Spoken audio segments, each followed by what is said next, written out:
Doctor Mohan Rao Bhagavat के लिए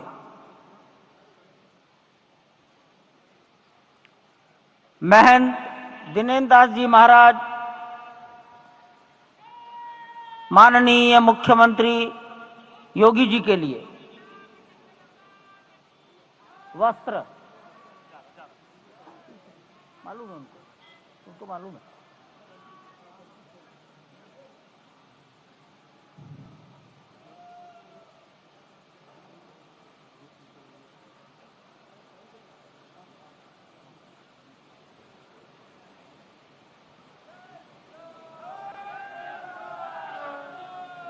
माननीय प्रधानमंत्री जी को गोविंद देव गिरि जी महाराज वस्त्र भेंट कर अपनी कृतज्ञता,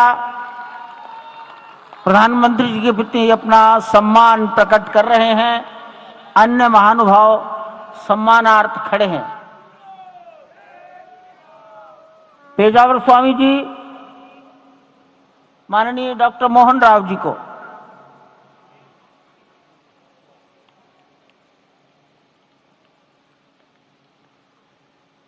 महंत दिनेन्द्र दास जी योगी आदित्यनाथ जी के प्रति,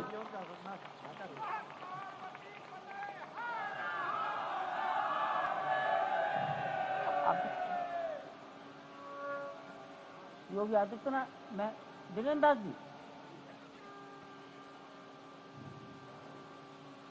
यही है।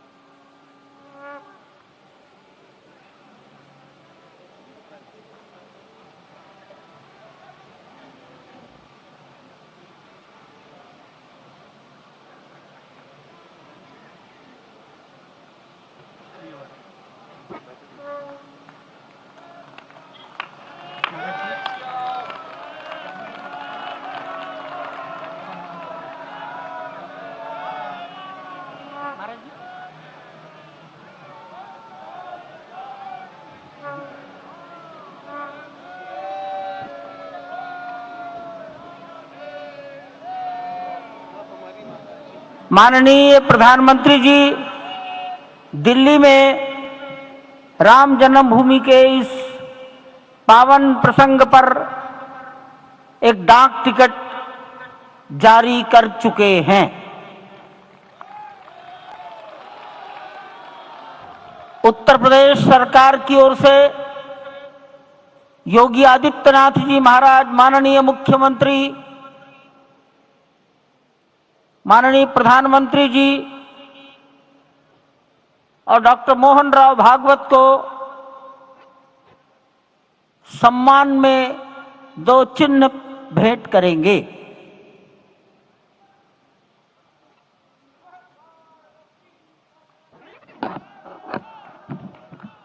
ये राम जन्मभूमि मंदिर के चांदी के 2 बड़े मॉडल हैं।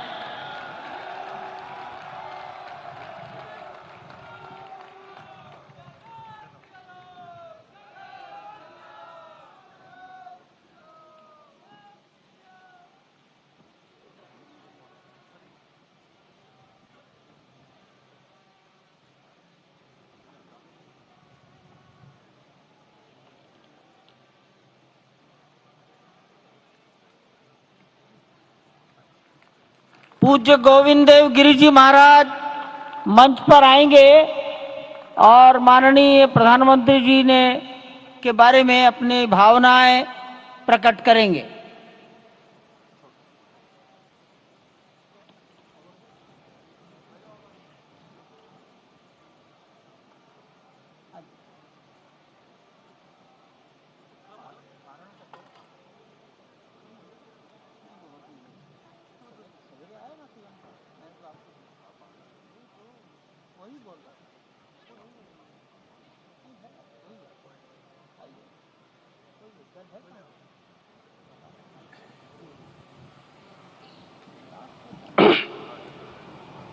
आपदामपहर्तारं दातारं सर्वसंपदां लोकाभिरामं श्रीरामं भूयो भूयो नमाम्यहम्।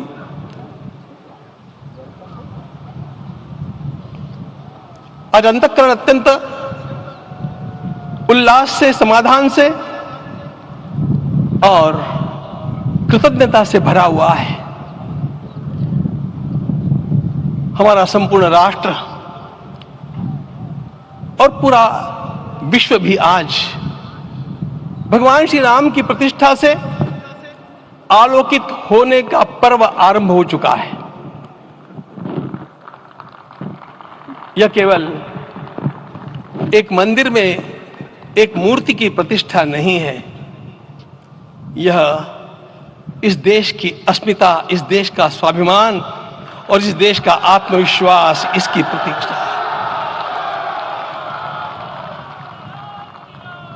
500 वर्षों की प्रतीक्षा के पश्चात यह संभव हो सका। इसके जो अनेक कारण हैं, उनके ऊपर तो आलोक हमारे सारे सम्माननीय अभ्यागत डालेंगे ही। मैं केवल एक काम के लिए यहां पर खड़ा हूं, छोटा सा काम।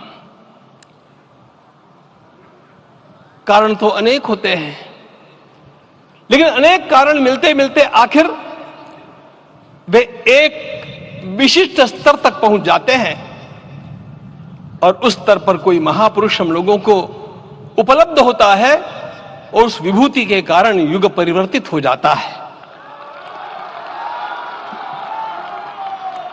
इस प्रकार का परिवर्तन लाने के लिए अपने जीवन को साधना पड़ता है और इस प्रकार जीवन साधने वाले हमारे इस देश की परंपरा के अनेक महान रत्नों में आज हम लोगों को समय की आवश्यकता, युग की आवश्यकता, सनातन के अंतःकरण की आवश्यकता के रूप में हमारे सम्माननीय प्रधानमंत्री जी प्राप्त हुए हैं।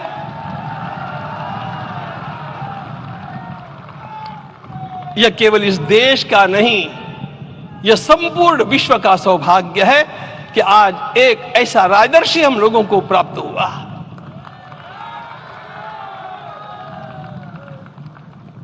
आपके मंगल हाथों से आज प्रतिष्ठा होने की बात थी, वह स्वाभाविक भी था, वो होना ही था मित्रों।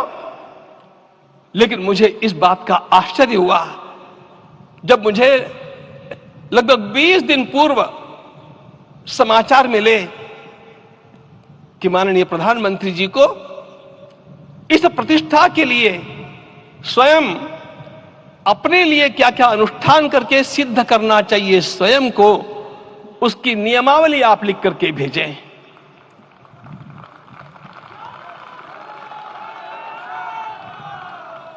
जिस प्रकार का हमारे देश का राजनीतिक माहौल है, कोई भी आकर के किसी भी समय कुछ भी कर्म करके चला जाता है, वो उद्घाटन हो चाहे पौधारोपण हो चाहे कुछ भी हो, लेकिन उसके लिए मैं अपने को सिद्ध करूं, इस प्रकार की भावना कहां होती है? यदि किसी ने पूछा तो मैं कहूंगा कि यहां होती है।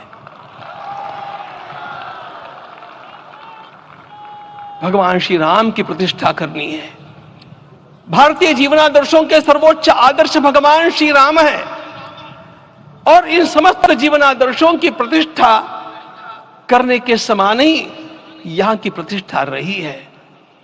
इसलिए एक महान विभूति को ऐसे लगा कि मैं अपने को भी साधूं।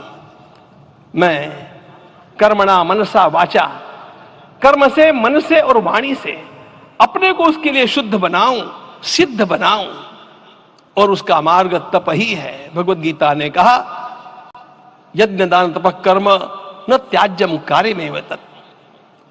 तप से ही विशेष परिशुद्धि होती है। आज मुझे आपको बतलाने समय अंतःकरण गदगद होने की अनुभूति हो रही है। मैंने तो कहा था, हम लोगों ने महापुरुषों से परामर्श करके लिखा था, आपको केवल 3 दिन का उपवास करना है। आपने 11 दिन का संपूर्ण उपोषण किया। हमने 11 दिन एक भुक्त रहने के लिए कहा था, उन्होंने अन्न का ही त्याग कर दिया। महाभारत में कहा गया है, अनशन यह सबसे बड़ा तप है, अनशन। और उसको उनके जीवन में साकार होते हुए मैंने केवल देखा नहीं, मैं थोड़ा तार्किक हूं, आपकी परम पूजनीय माता जी से मिलकर के मैंने उसको रिकन्फर्म भी किया था कि आपका ये अभ्यास 40 वर्षों का है। ऐसा तपस्वी कोई राष्ट्रीय नेता प्राप्त होना यह सामान्य बात नहीं है। वे इन दिनों में हमने कहा था कि आपको विदेश प्रवास नहीं करना चाहिए क्योंकि सांसर्गिक दोष भी आते हैं। विदेश प्रवास टाल दिया सांसर्गिक देशों के इस दोषों की संभावना के कारण, लेकिन दिव्य देशों का प्रवास ऐसा किया। नासिक से आरंभ किया, गुरुवायूर गए, श्रीरंगम गए, रामेश्वरम गए। इन सारे स्थानों पर जाकर के वहां के परमाणुओं को लेकर के और पूरी भारत माता के हर कोनों में जाकर के मानो वे निमंत्रण दे रहे थे कि आइए दिव्य आत्माओं, अयोध्या पधारिए और हमारे राष्ट्र को महान बनाने के लिए आशीर्वाद दीजिए।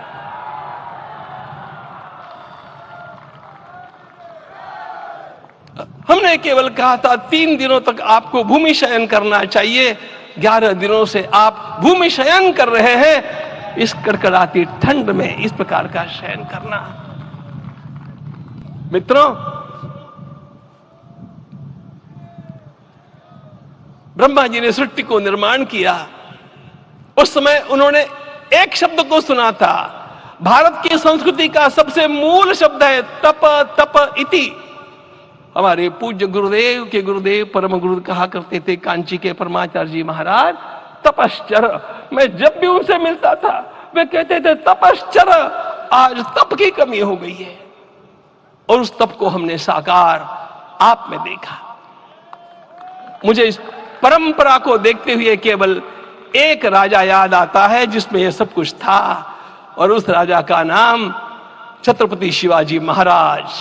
छत्रपति शिवाजी महाराज। मित्रों, लोगों को पता नहीं है शायद, वे स्वयं जब मल्लिकार्जुन के दर्शन के लिए श्रीशैलम के ऊपर गए, 3 दिन का उपवास किया, 3 दिन शिव मंदिर में रहे और महाराज ने कहा कि मुझे राज्य नहीं करना है, मुझे संन्यास लेना है, मैं शिव जी की आराधना के लिए जन्मा हूं, मुझे संन्यास लेना है, मुझे वापस मत ले जाइए। इतिहास का वो बड़ा विलक्षण प्रसंग है।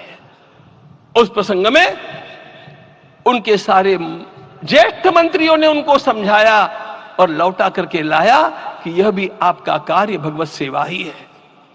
आज हम लोगों को उसी प्रकार के एक महापुरुष ऐसे प्राप्त हुए हैं जिसको भगवती जगदम्बा ने स्वयं हिमालय से लौटा करके भेज दिया कि जाओ भारत माता की सेवा करो।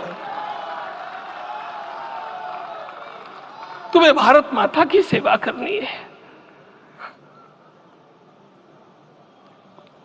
मैं अपने को कभी श्रद्धा रखने के बारे में भावुक नहीं पाता हूं, लेकिन कुछ स्थान ऐसे होते हैं जहां पर आदर के साथ अपना मस्तक अपने आप झुक जाता है। ऐसा एक स्थान हम लोगों को उच्च पदस्थ इस राजर्षि ने जब दिखाया तो मुझे छत्रपति शिवाजी महाराज के गुरु समर्थ रामदास स्वामी महाराज की याद आ गई। उन्होंने शिवाजी का वर्णन किया, निश्चयाचा महामेरु, निश्चयाचा महामेरु, बहुत जनासी आधारू, अखंड स्थितिता निर्धारू, श्रीमंत योगी, श्रीमंत योगी, श्रीमंत योगी। हम लोगों को आज एक श्रीमंत योगी प्राप्त हुआ। आज मैं यहां पर केवल इसलिए खड़ा हूं कि इतने तपस्या के पश्चात इन सारे महात्माओं की अनुमति लेकर के और उनके आशीर्वाद लेकर के उनका यह तप पूर्ण करने के लिए, उसकी सांगता के लिए उनको चरणामृत दिया जा रहा है। आप सबकी सहमति हो तो आप सब लोग ओंकार का घोष करके मुझे सहमति दें।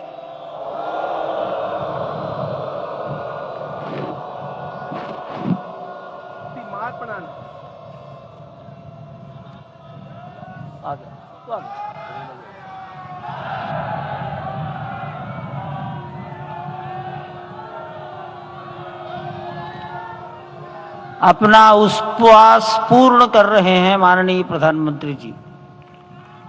11 दिवसीय उपवास को वो पूर्ण कर रहे हैं।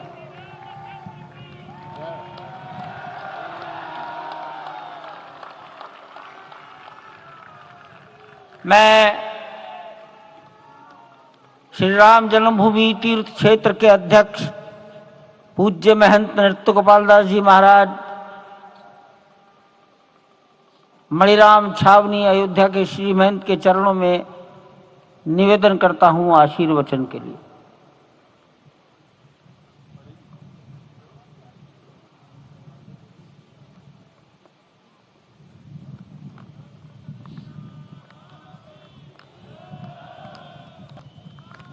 कॉर्डलेस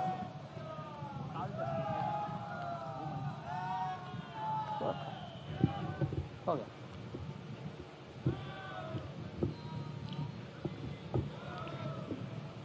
श्री सीताराम जी महाराज की जय। बड़े सौभाग्य की बात है, भगवान राम की पावन जन्मभूमि पर भगवान का महोत्सव हो रहा है। इससे बढ़कर के और क्या बात हो सकती है। वास्तव में भगवान की लीला ऐसी है कि इसका वर्णन नहीं किया जा सकता है। इसलिए हम सभी लोग भगवान राम की पावन जन्मभूमि पर हृदय से अपना स्नेह, अपनी श्रद्धा समर्पित करते हैं। माननीय मुख्यमंत्री योगी आदित्यनाथ जी महाराज।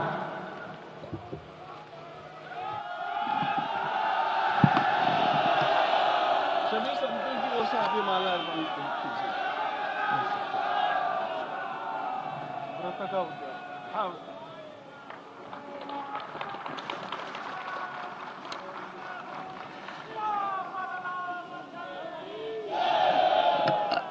रामाय रामभद्राय रामचंद्राय वेद से रघुनाथाय नाथाय सीताय पतिये नमः। श्री रामलला भगवान की, श्री रामलला भगवान की, भारत माता की, भारत माता की, सरयू माता की, सरयू माता की जय जय सीताराम।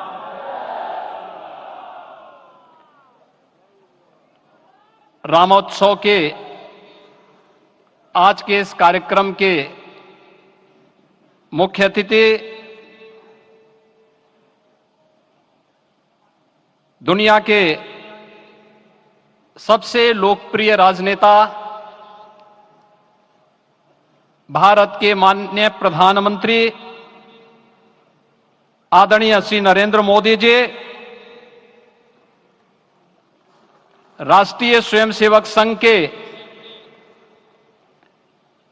माननीय सरसंघ चालक श्रद्धेय डॉक्टर मोहन भागवत जी, प्रदेश की माननीय राज्यपाल श्रीमती आनंदीबेन पटेल जी, श्री राम जन्मभूमि तीर्थ क्षेत्र न्यास के अध्यक्ष पूज्य महंत नृत्य गोपाल दास जी, श्री राम जन्मभूमि तीर्थ क्षेत्र न्यास के कोषाध्यक्ष पूज्य स्वामी गोविंद देव गिरी जी, महासचिव सम्मान्य श्री चंपत राय जी, देश के कोने कोने से यहां पर पधारे पूज्य संतजन, अपने अपने क्षेत्र के नेतृत्व देने वाले सभी उपस्थित महानुभाव, रामोत्सव के इस पावन पर्व के अवसर पर आदरणीय प्रधानमंत्री जी का मैं आप सबकी ओर से हृदय से स्वागत करता हूं, अभिनंदन करता हूं। इस अवसर पर पधारे राष्ट्रीय स्वयंसेवक संघ के सरसंघ चालक आदरणीय डॉक्टर मोहन भागवत जी का,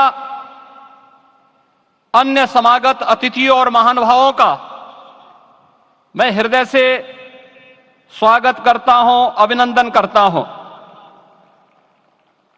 प्रभु रामलला के भव्य दिव्य और नव्य धाम में विराजने की आप सभी को कोटि कोटि बधाई। 500 वर्षों के लंबे अंतराल के उपरांत आज के इस चिर प्रतीक्षित मौके पर अंतर मन में भावनाएं कुछ ऐसी हैं कि उन्हें व्यक्त करने के लिए शब्द नहीं मिल रहे हैं। मन भावुक है, भाव विभोर है, भाव विह्वल है। निश्चित रूप से आप सब भी ऐसा महसूस कर रहे होंगे। आज इस ऐतिहासिक और अत्यंत पावन अवसर पर भारत का हर नगर, हर ग्राम अयोध्या धाम है। हर मार्ग से राम जन्मभूमि की ओर आ रहा है। हर मन में राम नाम है। हर आंख हर्ष और संतोष के आंसू से भीगा है। हर जीवा राम राम जप रही है। रोम रोम में राम रमे हैं। पूरा राष्ट्र राममय है। ऐसा लगता है हम त्रेता युग में आ गए हैं।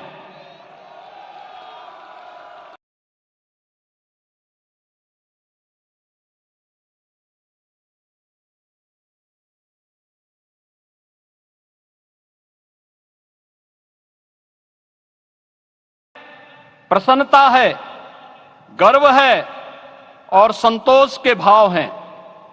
आखिर भारत को इसी दिन की तो प्रतीक्षा थी। भाव विभोर कर देने वाली इस दिन की प्रतीक्षा में लगभग 5 शताब्दी व्यतीत हो गई।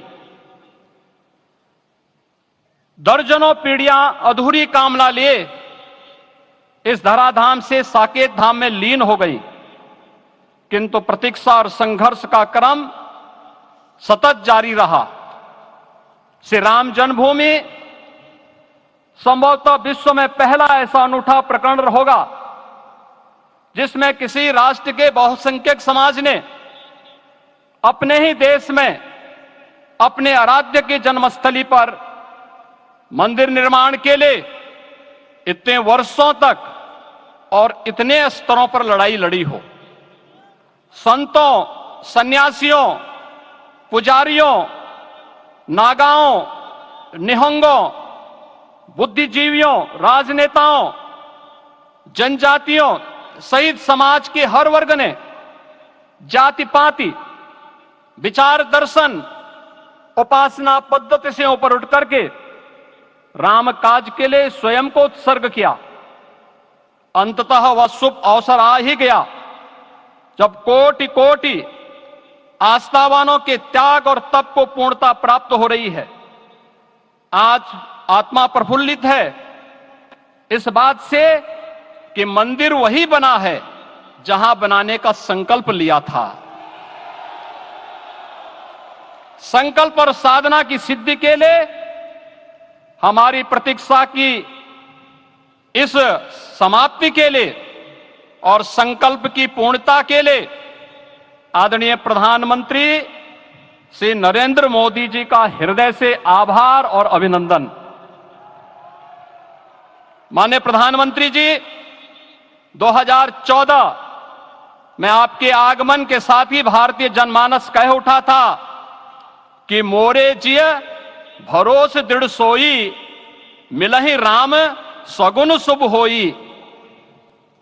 अभी गर्भगृह में वैदिक विधि विधान से रामलला के बाल विग्रह के प्राण प्रतिष्ठा को हम सब साक्षी बने हैं।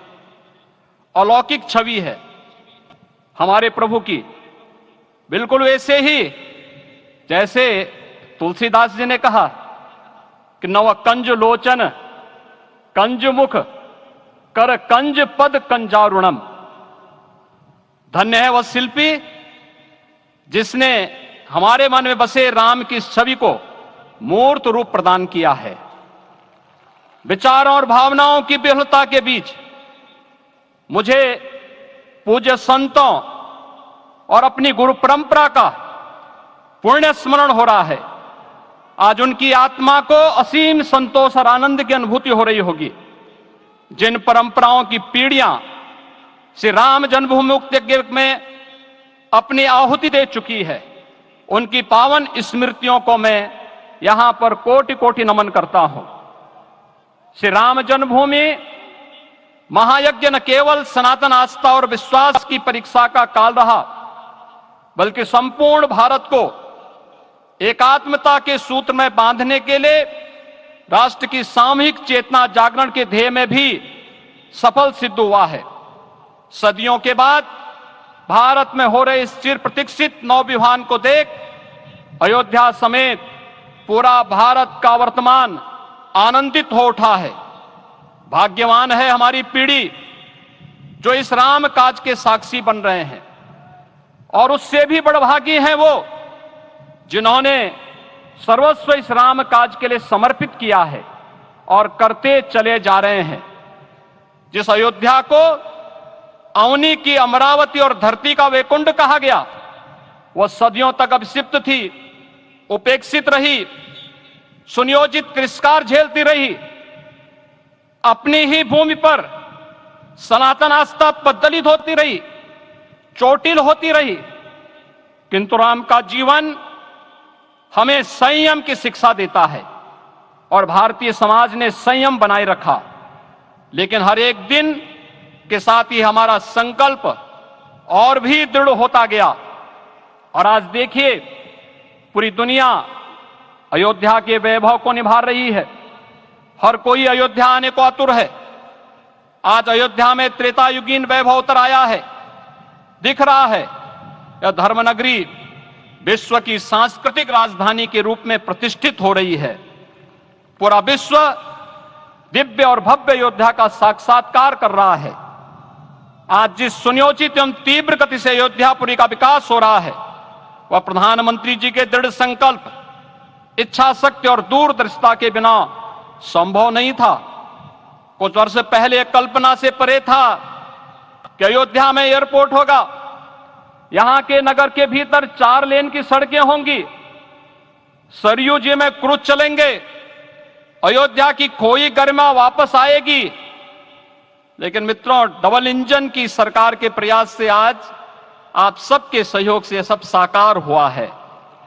सांस्कृतिक अयोध्या, आयुष्मान अयोध्या, स्वच्छ अयोध्या, सक्षम अयोध्या, सुरम्य अयोध्या, सुगम्य अयोध्या, दिव्य अयोध्या और भव्य अयोध्या के रूप में पुनरुद्धार के लिए हजारों करोड़ रुपए वर्तमान में यहां पर भौतिक विकास के लिए लग रहे हैं। राम जी की पेड़ी, नया घाट, गुप्तार घाट, ब्रह्मकुंड, भरत कुंड, सूरज कुंड, विभिन्न कुंडों के कायाकल्प, संरक्षण, संचालन, रखरखाव के कार्य हो रहे हैं। रामायण परंपरा की कल्चरल मैपिंग कराई जा रही है। राम वनगमन पथ पर रामायण वीथिका का निर्माण हो रहा है। नई अयोध्या में पुरातन संस्कृति और सभ्यता को संरक्षण तो हो ही रहा है, भविष्य की जरूरतों को देखते हुए आधुनिक पैमाने के अनुसार सभी नगरीय सुविधाएं भी विकसित हो रही हैं। इस मोक्षदायिनी नगरी को आदरणीय प्रधानमंत्री जी की प्रेरणा से अब सोलर सिटी के रूप में भी विकसित किया जा रहा है। पूरी अयोध्या में विश्व के सनातन आस्थावानों, संतों, पर्यटकों, शोधार्थियों, जिज्ञासुओं के प्रमुख केंद्र के रूप में इसे बनाने की ओर से अग्रसर किया जा रहा है। यह एक नगर या तीर्थ भर का विकास नहीं है, यह उस विश्वास की विजय है जिसे सत्यमेव जयते के रूप में भारत के राज चिन्ह में अंगीकार किया गया है। यह लोक आस्था और जन विश्वास का विजय है, भारत के गौरव की पुनर्प्रतिष्ठा है। अयोध्या का दिव्य दीपोत्सव नए भारत की सांस्कृतिक पहचान बन रहा है और श्री रामलला की प्राण प्रतिष्ठा का समारोह भारत की सांस्कृतिक अंतरात्मा को समरस की एक अभिव्यक्ति सिद्ध कर रहा है।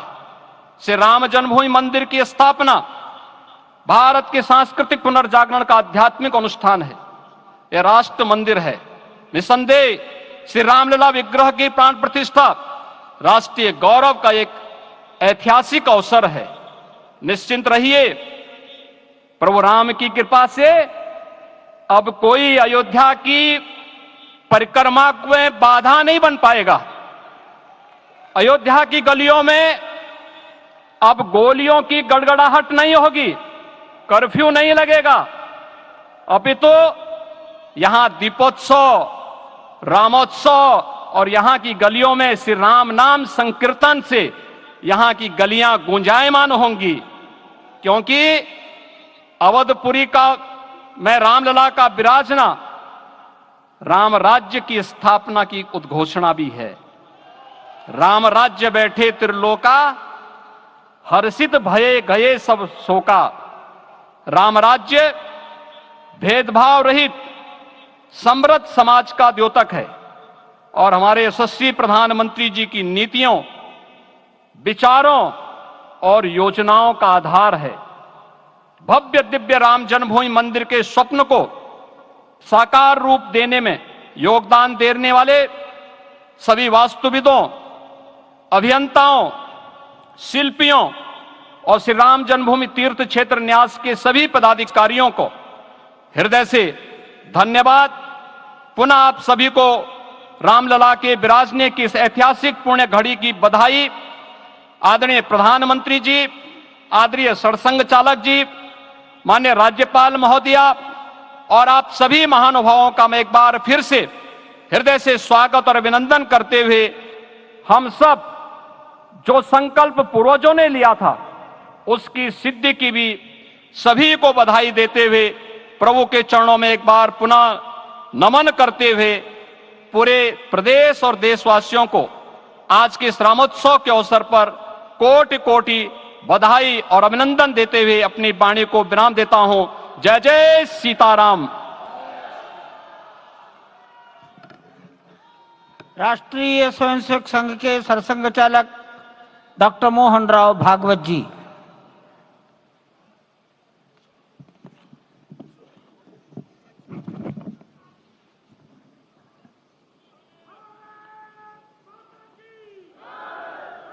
आदरणीय प्रधानमंत्री जी, उत्तर प्रदेश के आदरणीय मुख्यमंत्री जी, आदरणीय राज्यपाल महोदया, देश के आज विद्यमान सभी पंथ संप्रदायों का प्रतिनिधित्व करने वाले हमारे संत, ऋषि, आचार्य गण और समाज के सब स्तरों का प्रतिनिधित्व करने वाले निमंत्रित महानुभाव, आज का आनंद शब्दों में वर्णनातीत है और उसके वर्णन करने का प्रयास इसके पहले के वक्तव्यों में अच्छा हो गया है। यह भी बता दिया गया है और हम जानते भी हैं कि आज अयोध्या में रामलला के साथ भारत का स्व लौट के आया है।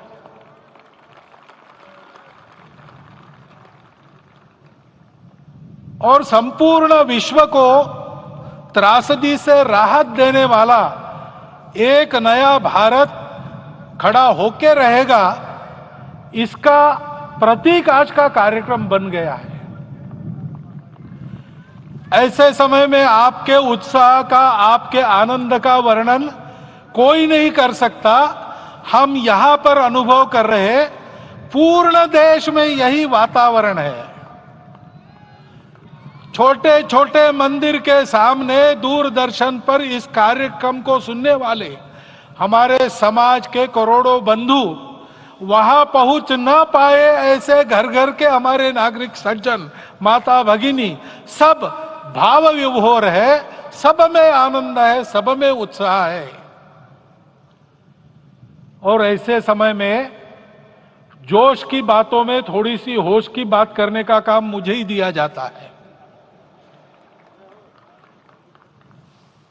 आज हमने सुना कि इस प्राण प्रतिष्ठा महोत्सव में पधारने के पूर्व प्रधानमंत्री जी ने कठोर व्रत रखा जितना कठोर व्रत रखने को कहा था उससे कई गुना अधिक कठोर व्रताचरण उन्होंने किया। मेरे पुराना उनसे परिचय है, मैं जानता हूं वो तपस्वी है ही, परंतु वो अकेले तप कर रहे हैं, हम क्या करेंगे। अयोध्या में रामलला आए, अयोध्या से बाहर क्यों गए थे, रामायण में क्यों गए थे बाहर, तो अयोध्या में कलह हुआ। अयोध्या उस पुरी का नाम है जिसमें कोई द्वंद्व नहीं, जिसमें कोई कलह नहीं, जिसमें कोई दुविधा नहीं। वो हुआ 14 वर्ष वनवास में गए। वो सब ठीक होने के बाद दुनिया के कलह को मिटा के वापिस आए। आज रामलला वापस फिर से आए हैं 500 साल के बाद। जिनके त्याग तपस्या प्रयासों से ये सोने का दिन आज हम देख रहे, सुवर्ण दिवस देख रहे, उनका स्मरण प्राण प्रतिष्ठा के संकल्प में हम लोगों ने कहा, आपने सुना होगा, स्मरण किया। उनकी तपस्या को, उनके त्याग को, उनके परिश्रम को शत बार, सहस्त्र बार, कोटि बार नमन है।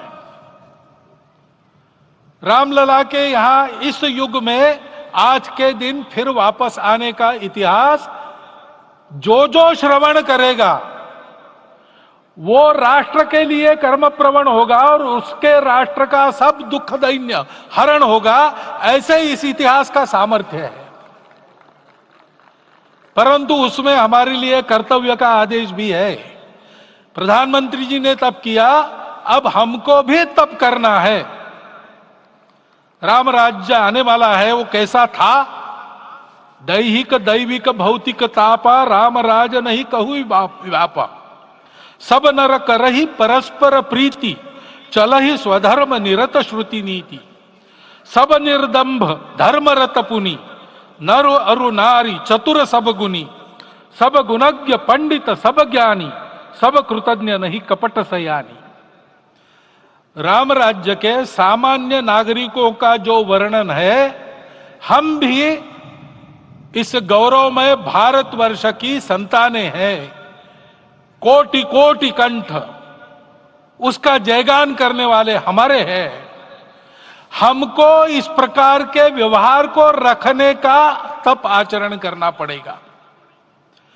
हमको भी सारे कलह को विदाई देनी पड़ेगी।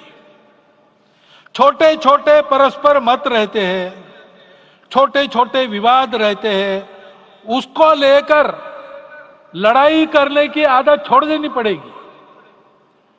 आखिर है क्या, ये बात बताई। वो सामान्य नागरिक कैसे थे, निर्दंभ प्रामाणिकता से आचरण करने वाले, केवल बातें करने वाले नहीं और बातें करके उसका अहंकार पालने वाले नहीं थे। काम करते थे, आचरण करते थे और अहंकार नहीं था। ऐसे वो थे और धर्मरत थे। यानी क्या थे, इस पर कठिन भाषा में प्रवचन बहुत लंबा हो सकता है, लेकिन थोड़े में धर्म के जो 4 मूल्य जिनकी चौखट पर धर्म है, ऐसा श्रीमद् भागवत में बताया है, सत्य करुणा शुचिता तपस, उसका आज हमारे लिए युगानुकूल आचरण क्या है। तो सत्य कहता है कि सब घटों में राम है, ब्रह्म सत्य है, वही सर्वत्र है। तो हमको ये जानकर आपस में समन्वय से चलना होगा, क्योंकि हम चलते हैं, सबके लिए चलते हैं, सब हमारे हैं, इसलिए हम चल पाते हैं। और इसलिए आपस में समन्वय रखकर व्यवहार करना, यह धर्म का पहला जो पैर है, सत्य, उसका आचरण है। करुणा दूसरा कदम है, उसका आचरण है सेवा और परोपकार। सरकार की कई योजनाएं गरीबों को राहत दे रही, सब हो रहा है, लेकिन हमारा भी कर्तव्य है, ये सब समाज बांधव हमारे अपने बंधु है। तो जहां हमको दुख दिखता है, पीड़ा दिखती है, वहां हम दौड़ जाए, सेवा करें, दोनों हाथों से कमाएं, अपने लिए न्यूनतम आवश्यक रखकर बाकी सारा वापस दे, सेवा और परोपकार के माध्यम से। यह करुणा का अर्थ आज है। शुचिता पर चलना है, यानी पवित्रता होनी चाहिए। पवित्रता के लिए संयम चाहिए, अपने को रोकना है। सब अपनी इच्छाएं, सब अपने मत, सब अपनी बातें ठीक होंगी ही ऐसा नहीं, और होगी तो भी अन्यों के भी मत है, अन्यों की भी इच्छाएं हैं। और इसलिए अपने आप को संयम में रखते हैं तो सारी पृथ्वी सब मानवों को जीवित रखेगी। गांधी जी कहते थे, earth has enough for everyone's need but it cannot satisfy everyone's greed. तो लोभ नहीं करना, संयम में रहना और अनुशासन का पालन करना, अपने जीवन में अनुशासित रहना, अपने कुटुंब में अनुशासन रहना, अपने समाज में अनुशासन रहना। सामाजिक जीवन में नागरिक अनुशासन का पालन करना। भगिनी निवेदिता कहती थी कि स्वतंत्र देश में नागरिक संवेदना रखना और नागरिक अनुशासन का पालन करना, यही देशभक्ति का रूप है। इससे जीवन में पवित्रता आती है। और तपस का तो मूर्तिमान उदाहरण आपके सामने आज दिया गया। व्यक्तिगत तपस तो हम करेंगे, सामूहिक तपस क्या है? संगच्छध्वम संवदध्वम संवो मनांसी जानता। हम साथ चलेंगे, बोलेंगे आपस में, उसमें से एक सहमति का संवाद निकालेंगे, एक ही भाषा बोलेंगे, वो वाणी मन वचन कर्म समन्वित होगा और मिलके चलेंगे, अपने देश को विश्वगुरु बनाएंगे। ये तपस हम सबको करना है। 500 वर्षों तक अनेक पीढ़ियों ने लगकर परिश्रम करके प्राणों का बलिदान देके खून पसीना बहाकर आज ये आनंद का दिन सारे राष्ट्र को उपलब्ध करा दिया। उन सबके प्रति हमारे मन में कृतज्ञता है। मैं यहां बैठता हूं तो मेरे मन में विचार आता है कि मुझे बिठाया, मैंने क्या किया? वो तो जो उन्होंने किया उसका प्रतिनिधि भी मुझे बनाया गया है। उस प्रतिनिधि के नाते मैं ये अवदान स्वीकार करता हूं और उन्हीं को अर्पण करता हूं। परंतु उनका ये व्रत हमको आगे लेके जाना है। जिस धर्म स्थापना विश्व में करने के लिए राम का अवतार हुआ था, उस धर्म स्थापना को अनुकूल स्थिति अपने आचरण में अपने देश में उत्पन्न करना, यह अपना कर्तव्य बनता है। रामलला आए हैं हमारे मन को आह्लादित करने के लिए, उत्साही करने के लिए, प्रेरणा देने के लिए, साथ साथ इस कर्तव्य की याद दिलाकर उसमें कृति प्रवण करने के लिए आए हैं। उनका आदेश सर पे लेके हम यहां से जाए। सब लोग तो यहां आ नहीं सके, लेकिन वो सुन रहे, देख रहे। अभी इसी क्षण से इस व्रत का पालन हम करेंगे तो मंदिर निर्माण पूरे होते होते विश्व गुरु भारत का निर्माण भी पूरा हो जाएगा। इतनी क्षमता हम सबकी है।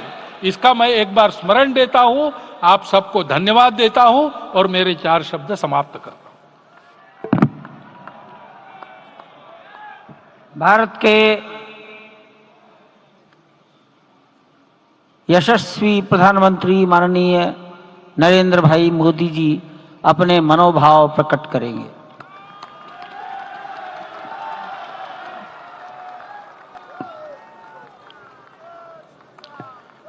सियावर रामचंद्र की जय।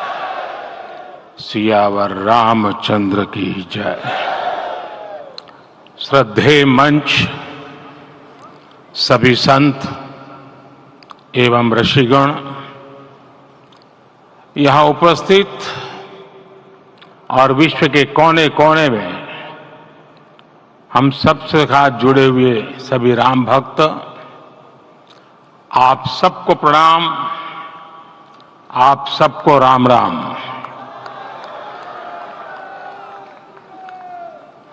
आज हमारे राम आ गए हैं।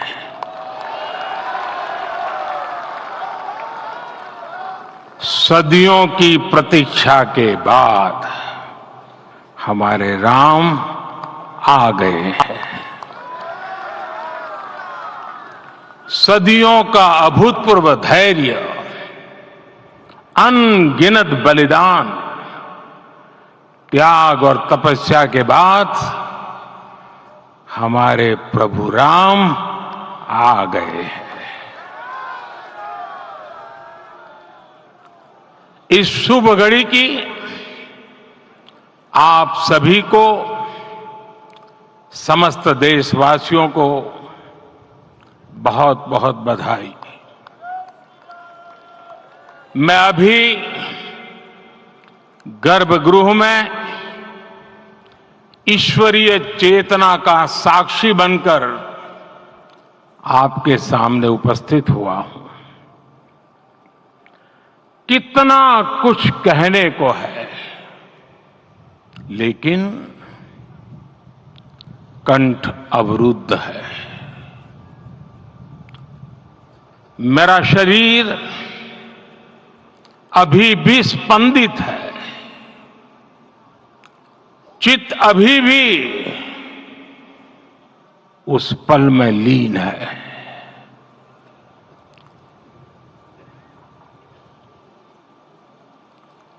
हमारे रामलला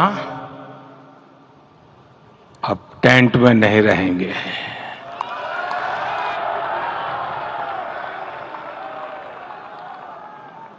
हमारे रामलला अब इस दिव्य मंदिर में रहेंगे। मेरा पक्का विश्वास है, अपार श्रद्धा है कि जो घटित हुआ है इसकी अनुभूति देश के, विश्व के कोने कोने में राम भक्तों को हो रही होगी। ये क्षण अलौकिक है, ये पल पवित्रतम है। ये माहौल, ये वातावरण, ये ऊर्जा, ये घड़ी प्रभु श्री राम का हम सब पर आशीर्वाद है। 22 जनवरी 2024 का ये सूरज एक अद्भुत आभा लेकर आया है। 22 जनवरी 2024 ये कैलेंडर पर लिखी एक तारीख नहीं, ये एक नए काल चक्र का उद्गम है।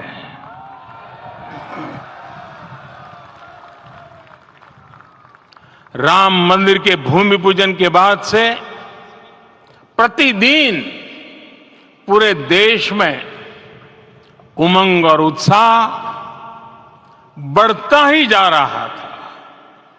निर्माण कार्य देख देशवासियों में हर दिन एक नया विश्वास पैदा हो रहा था। आज हमें सदियों के उस धैर्य की धरोहर मिली है। आज हमें श्री राम का मंदिर मिला है। गुलामी की मानसिकता को तोड़कर उठ खड़ा हो राष्ट्र। अतीत के हर दंश से हौसला लेता हुआ राष्ट्र ऐसे ही नव इतिहास का सृजन करता है। आज से 1000 साल बाद भी लोग आज की इस तारीख की, आज के इस पल की चर्चा करेंगे। और ये कितनी बड़ी राम कृपा है कि हम सब इस पल को जी रहे हैं, इसे साक्षात घटित होते देख रहे हैं। आज दिन दिशाएं, दिगंत सब दिव्यता से परिपूर्ण है। ये समय सामान्य समय नहीं है। ये काल के चक्र पर सर्वकालिक शाही से अंकित हो रही अमिट स्मृति रेखाएं हैं। साथियों, हम सब जानते हैं कि जहां राम का काम होता है वहां पवन पुत्र हनुमान अवश्य विराजमान होते हैं। इसलिए मैं राम भक्त हनुमान और हनुमान गढ़ी को भी प्रणाम करता हूं। मैं माता जानकी, लक्ष्मण जी, भरत, शत्रुघ्न सबको नमन करता हूं। मैं पावन अयोध्यापुरी और पावन सरयू को भी प्रणाम करता हूं। मैं इस पल दैवीय अनुभव कर रहा हूं कि जिनके आशीर्वाद से ये महान कार्य पूरा हुआ है। वे दिव्य आत्माएं, वे दैवीय विभूतियां भी इस समय हमारे आसपास उपस्थित है। मैं इन सभी दिव्य चेतनाओं को भी कृतज्ञता पूर्वक नमन करता हूं। मैं आज प्रभु श्री राम से क्षमा याचना भी करता हूं। हमारे पुरुषार्थ, हमारे त्याग, तपस्या में कुछ तो कमी रह गई होगी कि हम इतनी सदियों तक ये कार्य कर नहीं पाए। आज वो कमी पूरी हुई है।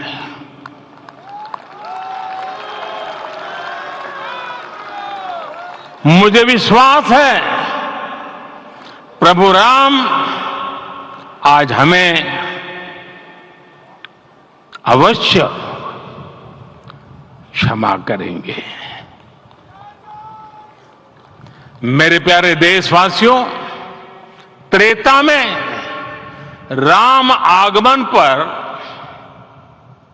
पूज्य संत तुलसीदास जी ने लिखा है, प्रभु बिलो की हर से पुरबासी, जनित वियोग विपत्ति समनासी। अर्थात प्रभु का आगमन देकर ही सब अयोध्यावासी, समग्र देशवासी हर्ष से भर गए। लंबे वियोग से जो आपत्ति आई थी उसका अंत हो गया। उस कालखंड में तो वो वियोग केवल 14 वर्षों का था,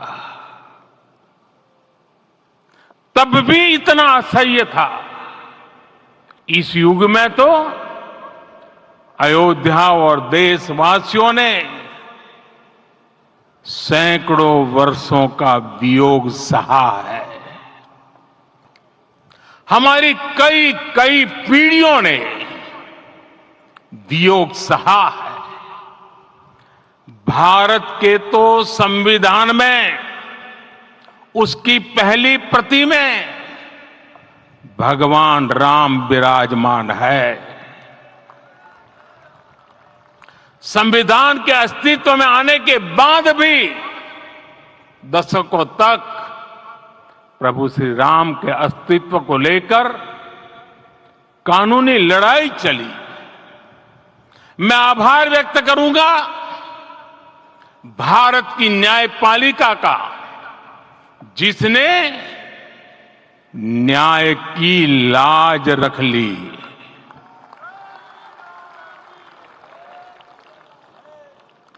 न्याय के पर्याय प्रभु राम का मंदिर भी न्यायबद्ध तरीके से ही बना। साथियों, आज गांव-गांव में एक साथ कीर्तन संकीर्तन हो रहे हैं। आज मंदिरों में उत्सव हो रहे हैं, स्वच्छता अभियान चलाए जा रहे हैं। पूरा देश आज दीपावली मना रहा है। आज शाम घर घर राम ज्योति प्रज्वलित करने की तैयारी है। कल मैं श्री राम के आशीर्वाद से धनुषकोडी में राम सेतु के आरंभ बिंदु अरिचल मुनाई पर था। जिस घड़ी प्रभु राम समुद्र पार करने निकले थे, वो एक पल था जिसने काल चक्र को बदला था। उस भावमय पल को महसूस करने का मेरा ये विनम्र प्रयास था। वहां पर मैंने पुष्प वंदना की।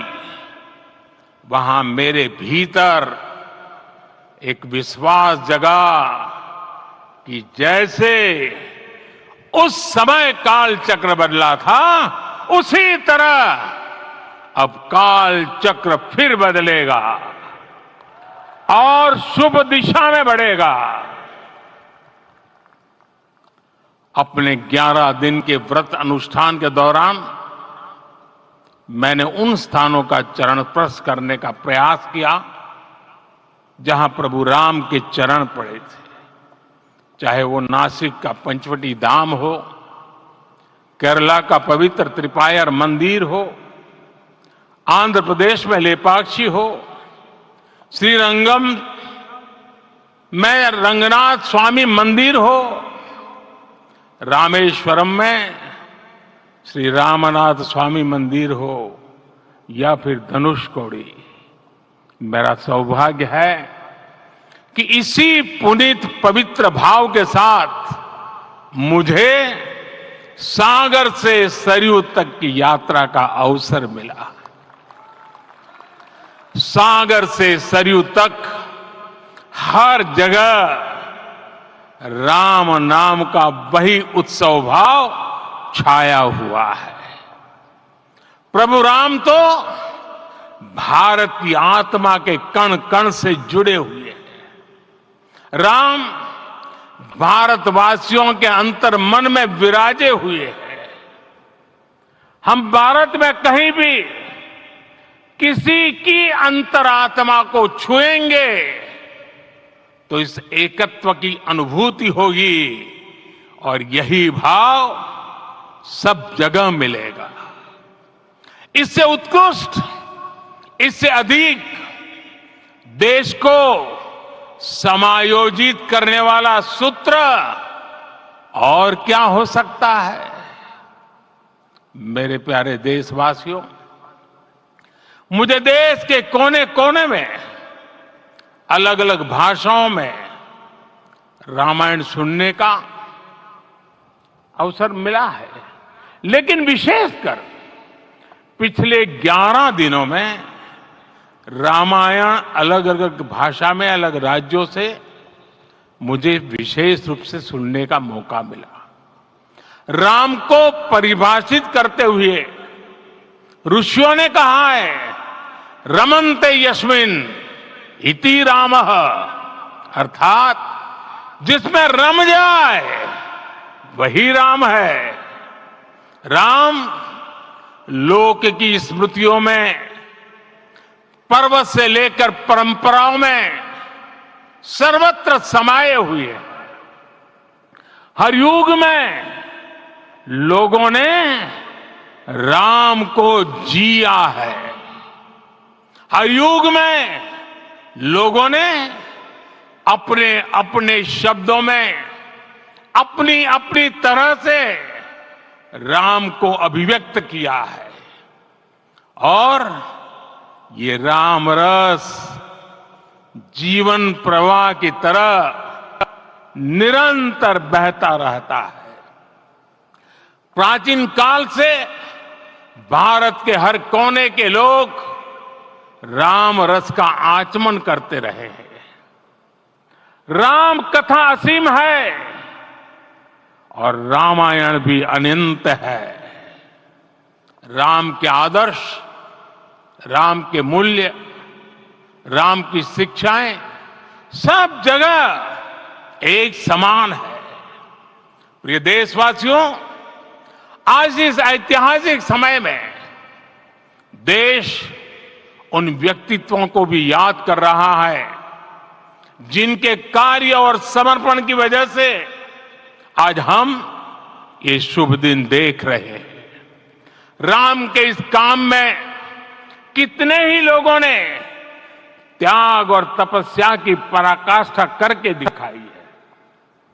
उन अनगिनत राम भक्तों के, उन अनगिनत कार सेवकों के और उन अनगिनत संत महात्माओं के हम सब ऋणी हैं। साथियों, आज का ये अवसर उत्सवता का क्षण तो है ही, लेकिन इसके साथ ही यह क्षण भारतीय समाज की परिपक्वता के बोध का भी क्षण है। हमारे लिए ये अवसर सिर्फ विजय का नहीं, विनय का भी है। दुनिया का इतिहास साक्षी है कि कई राष्ट्र अपने ही इतिहास में उलझ जाते हैं। ऐसे देशों ने जब भी अपने इतिहास की उलझी हुई गांठों को खोलने का प्रयास किया, उन्हें सफलता पाने में बहुत कठिनाई आई, बल्कि कई बार तो पहले से ज्यादा मुश्किल परिस्थितियां बन गई। लेकिन हमारे देश ने इतिहास की इस गांठ को जिस गंभीरता और भावुकता के साथ खोला है, वो ये बताती है कि हमारा भविष्य हमारे अतीत से बहुत सुंदर होने जा रहा है। वो भी एक समय था जब कुछ लोग कहते थे कि राम मंदिर बना तो आग लग जाएगी। ऐसे लोग भारत के सामाजिक भाव की पवित्रता को नहीं जान पाए। रामलला के इस मंदिर का निर्माण भारतीय समाज के शांति, धैर्य, आपसी सद्भाव और समन्वय का भी प्रतीक है। हम देख रहे हैं ये निर्माण किसी आग को नहीं बल्कि ऊर्जा को जन्म दे रहा है। राम मंदिर समाज के हर वर्ग को एक उज्जवल भविष्य के पथ पर बढ़ने की प्रेरणा लेकर आया है। मैं आज उन लोगों से आह्वान करूंगा, आइए आप महसूस कीजिए, अपनी सोच पर पुनर्विचार कीजिए। राम आग नहीं है, राम ऊर्जा है। राम विवाद नहीं, राम समाधान है। राम सिर्फ हमारे नहीं है, राम तो सबके हैं। राम वर्तमान नहीं, सिर्फ वर्तमान ही नहीं, राम अनंत काल है।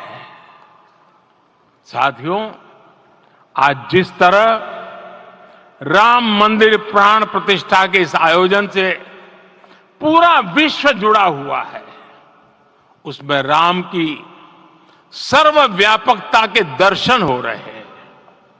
जैसा उत्सव भारत में है, वैसा ही अनेक देशों में है। आज अयोध्या का ये उत्सव रामायण की उन वैश्विक परंपराओं का भी उत्सव बना है। रामलला की ये प्रतिष्ठा वसुधैव कुटुंबकम के विचार की भी प्रतिष्ठा है।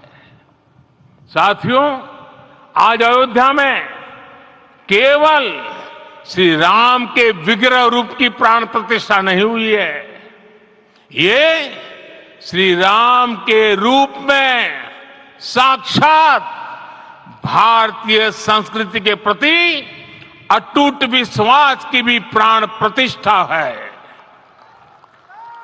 ये साक्षात मानवीय मूल्यों और सर्वोच्च आदर्शों की भी प्राण प्रतिष्ठा है। इन मूल्यों की, इन आदर्शों की आवश्यकता आज संपूर्ण विश्व को है। सर्वे भवन्तु सुखिनः, ये संकल्प हम सदियों से दोहराते आए हैं। आज उसी संकल्प को राम मंदिर के रूप में साक्षात आकार मिला है। ये मंदिर मात्र एक देव मंदिर नहीं है, ये भारत की दृष्टि का, भारत के दर्शन का, भारत के दिग्दर्शन का मंदिर है। ये राम के रूप में राष्ट्र चेतना का मंदिर है। राम भारत की आस्था है, राम भारत का आधार है, राम भारत का विचार है, राम भारत का विधान है, राम भारत की चेतना है, राम भारत का चिंतन है, राम भारत की प्रतिष्ठा है, राम भारत का प्रताप है, राम प्रवाह है, राम प्रभाव है, राम नेति भी है, राम नीति भी है, राम नित्यता भी है, राम निरंतरता भी है, राम विभु है, विशद है, राम व्यापक है, विश्व है, विश्वात्मा है। और इसलिए जब राम की प्रतिष्ठा होती है तो उसका प्रभाव वर्षों या शताब्दियों तक ही नहीं होता, उसका प्रभाव हजारों वर्षों के लिए होता है। महर्षि वाल्मीकि ने कहा है, राज्यम 10 सहस्त्राणि प्राप्य वर्षाणि राघव, अर्थात राम 10,000 वर्षों के लिए राज्य पर प्रतिष्ठित हुए, यानी हजारों वर्षों के लिए राम राज्य स्थापित हुआ। जब त्रेता में राम आए थे तब हजारों वर्षों के लिए राम राज्य की स्थापना हुई थी। हजारों वर्षों तक राम विश्व पथ प्रदर्शन करते रहे थे। और इसलिए मेरे प्यारे देशवासियों, आज अयोध्या भूमि हम सभी से, प्रत्येक राम भक्त से, प्रत्येक भारतीय से कुछ सवाल कर रही है। श्री राम का भव्य मंदिर तो बन गया, अब आगे क्या? सदियों का इंतजार तो खत्म हो गया, अब आगे क्या? आज के इस अवसर पर जो दैवीय आत्माएं हमें आशीर्वाद देने के लिए उपस्थित हुई हैं, हमें देख रही हैं, उन्हें क्या हम ऐसे ही विदा करेंगे? नहीं, कदापि नहीं। आज मैं पूरे पवित्र मन से महसूस कर रहा हूं कि काल चक्र बदल रहा है। ये सुखद संयोग है कि हमारी पीढ़ी को एक कालजयी पथ के शिल्पकार के रूप में चुना गया है। 1000 वर्ष बाद की पीढ़ी राष्ट्र निर्माण के हमारे आज के कार्यों को याद करेगी। इसलिए मैं कहता हूं, यही समय है, सही समय है। हमें आज से इस पवित्र समय से अगले 1000 साल के भारत की नींव रखनी है। मंदिर निर्माण से आगे बढ़कर अब हमें सभी देशवासी यहीं इस पल से समर्थ, सक्षम, भव्य, दिव्य भारत के निर्माण की सौगंध लेते हैं।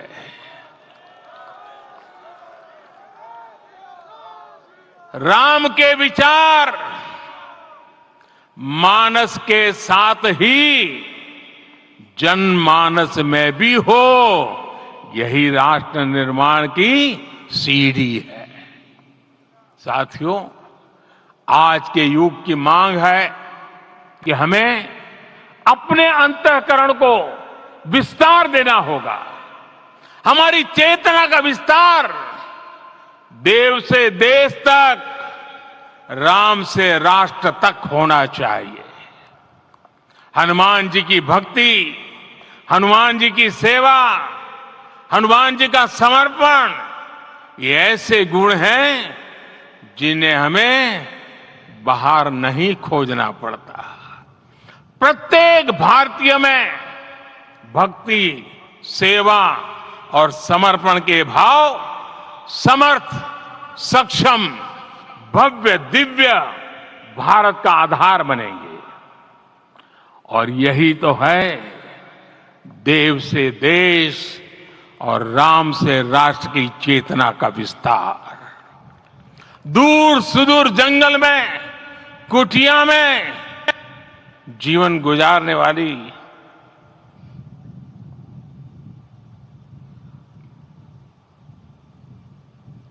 मेरी आदिवासी मां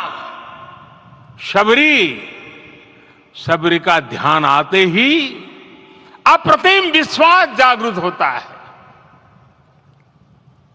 मां शबरी तो कब से कहती थी, राम आएंगे।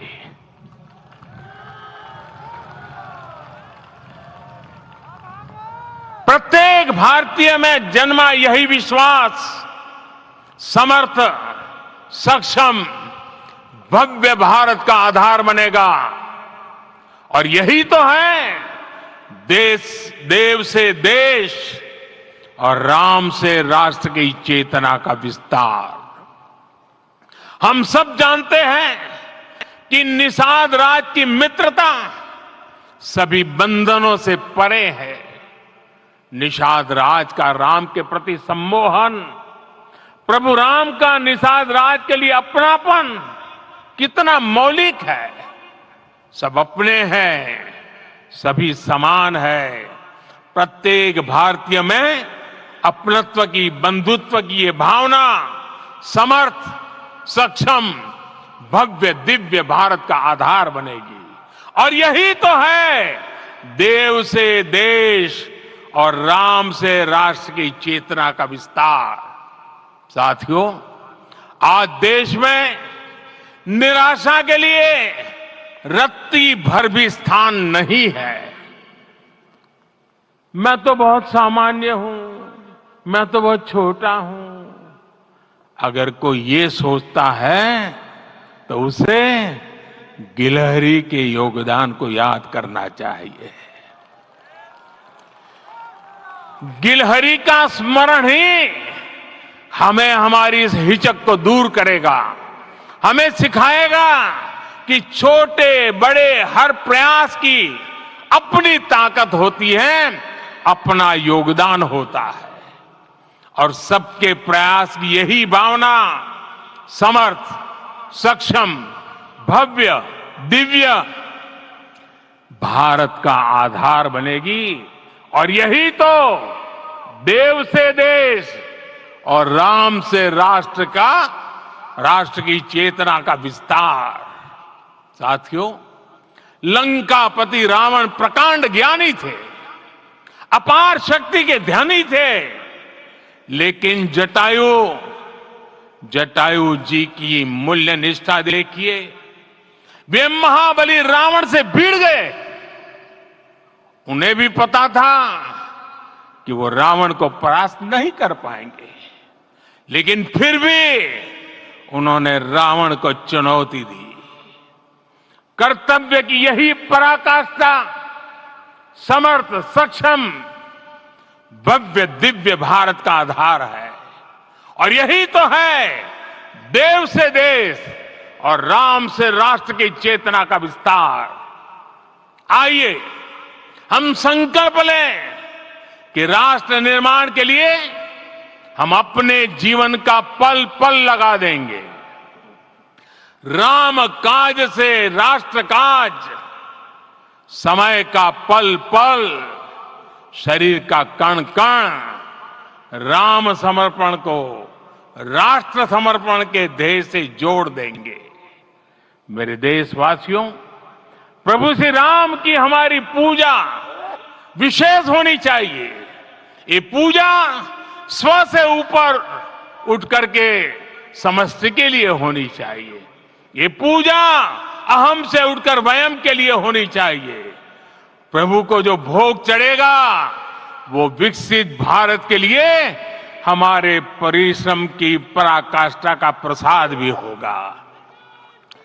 हमें नित्य पराक्रम, पुरुषार्थ, समर्पण का प्रसाद प्रभु राम को चढ़ाना होगा।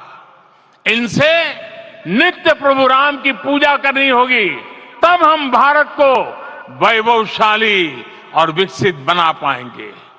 मेरे प्यारे देशवासियों, ये भारत के विकास का अमृत काल है। आज भारत युवा शक्ति की पूंजी से भरा हुआ है, ऊर्जा से भरा हुआ है। ऐसी सकारात्मक परिस्थितियां फिर न जाने कितने समय बाद बनेगी। हमें अब चूकना नहीं है, हमें अब बैठना नहीं है। मैं अपने देश के युवाओं से कहूंगा, आपके सामने हजारों वर्ष की परंपरा की प्रेरणा है। आप भारत की उस पीढ़ी का प्रतिनिधित्व करते हैं जो चांद पर तिरंगा लहरा रही है। वो 15 लाख किलोमीटर की यात्रा करके सूर्य के पास जाकर मिशन आदित्य को सफल बना रही है। जो आसमान में तेजस और सागर में विक्रांत का परचम लहरा रही है। अपनी विरासत पर गर्व करते हुए आपको भारत का नव प्रभात लिखना है। परंपरा की पवित्रता और आधुनिकता की अनंतता दोनों ही पथ पर चलते हुए भारत समृद्धि के लक्ष्य तक पहुंचेगा। मेरे साथियों, आने वाला समय अब सफलता का है। आने वाला समय अब सिद्धि का है। ये भव्य राम मंदिर साक्षी बनेगा भारत के उत्कर्ष का, भारत के उदय का। ये भव्य राम मंदिर साक्षी बनेगा भव्य भारत के अभ्युदय का, विकसित भारत का। ये मंदिर सिखाता है कि अगर लक्ष्य सत्य प्रमाणित हो, अगर लक्ष्य सामूहिकता और संगठित शक्ति से जन्मा हो, तब उस लक्ष्य को प्राप्त करना असंभव नहीं है। ये भारत का समय है और भारत अब आगे बढ़ने वाला है। शताब्दियों की प्रतीक्षा के बाद हम यहां पहुंचे हैं। हम सब ने इस युग का, इस कालखंड का इंतजार किया है। अब हम रुकेंगे नहीं, हम विकास की ऊंचाई पर जाकर ही रहेंगे। इसी भाव के साथ रामलला के चरणों में प्रणाम करते हुए आप सभी को बहुत बहुत शुभकामनाएं। सभी संतों के चरणों में मेरे प्रणाम। सियावर रामचंद्र की, सियावर रामचंद्र की, सियावर रामचंद्र की।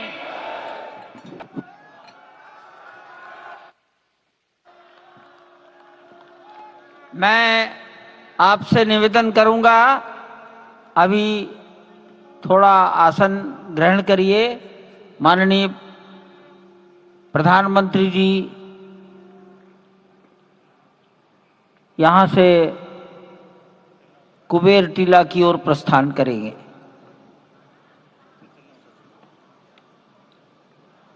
माननीय प्रधानमंत्री जी के यहां से स्थान से प्रस्थान के पश्चात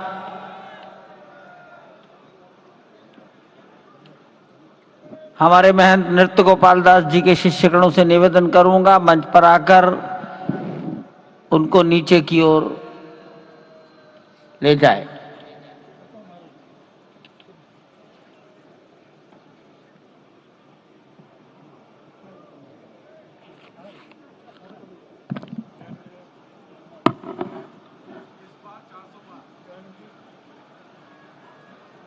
जानकी दास जी अब मंच पर आ जाइए।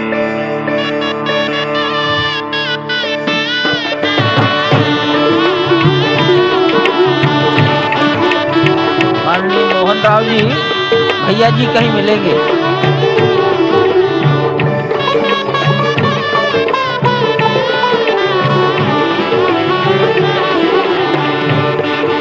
माननीय प्रधानमंत्री जी साधु संतों के निकट की ओर जा रहे हैं।